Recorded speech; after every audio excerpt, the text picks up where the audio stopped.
Hello, welcome to my channel. ఈరోజు ఈ వీడియోలో మన దేశ చరిత్రలో జరిగిన అత్యంత భారీ దోపిడీ అంటే దాదాపు 400 కోట్ల రూపాయలని దోపిడీ చేయడం జరిగింది. దీనికి సంబంధించిన పూర్వాపరాలు మనం ఈ వీడియోలో తెలుసుకుందాం. ఇంతవరకు ఈ ఛానల్ సబ్స్క్రైబ్ చేసుకోకపోతే ప్లీజ్ ఈ ఛానల్ సబ్స్క్రైబ్ చేసుకోండి. ఈ ఛానల్ అభివృద్ధికి మీ వంతు సహకారం అందిస్తారని ఆశిస్తున్నాం. ఇక విషయంలోకి వెళ్తే, ఒక 2-3 రోజుల క్రితం నుంచి సోషల్ మీడియాలో చాలా భారీ ఎత్తున ట్రెండ్ అవుతున్న టాపిక్ భారతదేశంలోనే అతి పెద్ద దోపిడీ 400 కోట్ల రూపాయలు జరిగిందని చెప్పి మనకు వార్తలు వస్తున్నాయి. కాకపోతే ఇది ఎక్కడి నుంచి వస్తున్నాయి, ఏం జరుగుతుంది, ఎవరు దోపిడీ చేశారు అనే దాని మీద విచారణ జరుగుతుంది. కాకపోతే మనకి వివిధ రకాలైన సామాజిక మాధ్యమాల్లో వివిధ రకాలైన వార్తలు వస్తున్నాయి.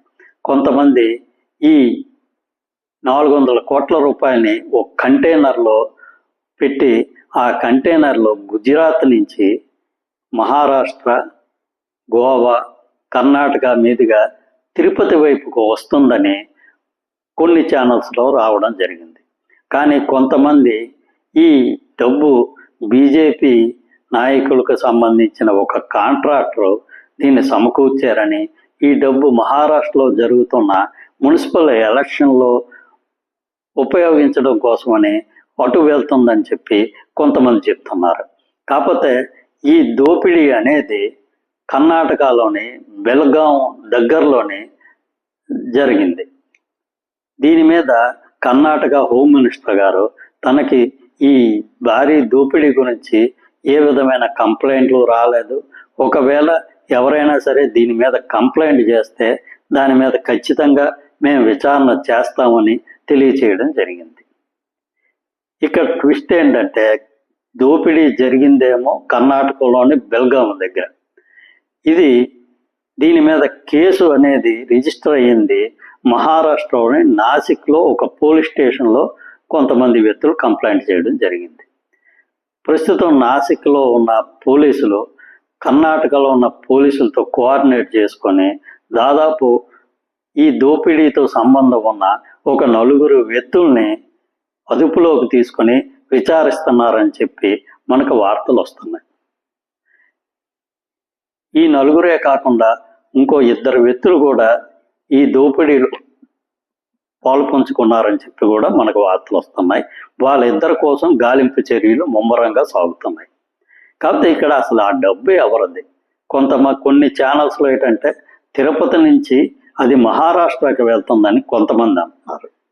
కాకపోతే కర్ణాటకలోని బీజేపీ ప్రస్తుతం ఉన్న కాంగ్రెస్ ప్రభుత్వం మీద చాలా తీవ్రంగా విమర్శలు చేస్తుంది. అది కాంగ్రెస్ ప్రభుత్వానికి సంబంధించిన డబ్బులు సౌత్లో త్వరలో జరగబోయే తమిళనాడు ఎన్నికల కోసం అని చెప్పి ఈ డబ్బును ఉపయోగించడానికి ఈ కంటైనర్లో తీసుకువెళ్తున్నారని చెప్పి బీజేపీ నాయకులు విమర్శించడం జరుగుతుంది. కానీ ఇక్కడ కర్ణాటకలోని కాంగ్రెస్ నాయకులు అది బయలుదేరింది గుజరాత్లోని మహారాష్ట్ర, గోవా మీదుగా కర్ణాటకలోకి ఎంటర్ అయింది. ఈ పైన ఈ 3 రాష్ట్రాలు కూడా బీజేపీ అధికారంలో ఉంది. కాబట్టి బీజేపీ నాయకులే ఈ డబ్బుని తమిళనాడుకి ఎన్డీఏ ఎన్నికల ఖర్చుల కోసం పంపిస్తున్నారని చెప్పి కర్ణాటక గవర్నమెంట్ వారు, కర్ణాటకలో ఉన్న కాంగ్రెస్ పార్టీ బీజేపీని విమర్శించడం జరుగుతుంది. కాకపోతే ఈ డబ్బు ఎవరిది, ఎవరి కోసం వెళ్తుంది అనే దాని మీద పూర్తి స్థాయిలో సమాచారం ఎవరికీ లేదు. డబ్బు అయితే దొంగతనం చేసినట్టు చాలా వరకు ఖచ్చితమైన వార్తలు రావడం జరుగుతుంది.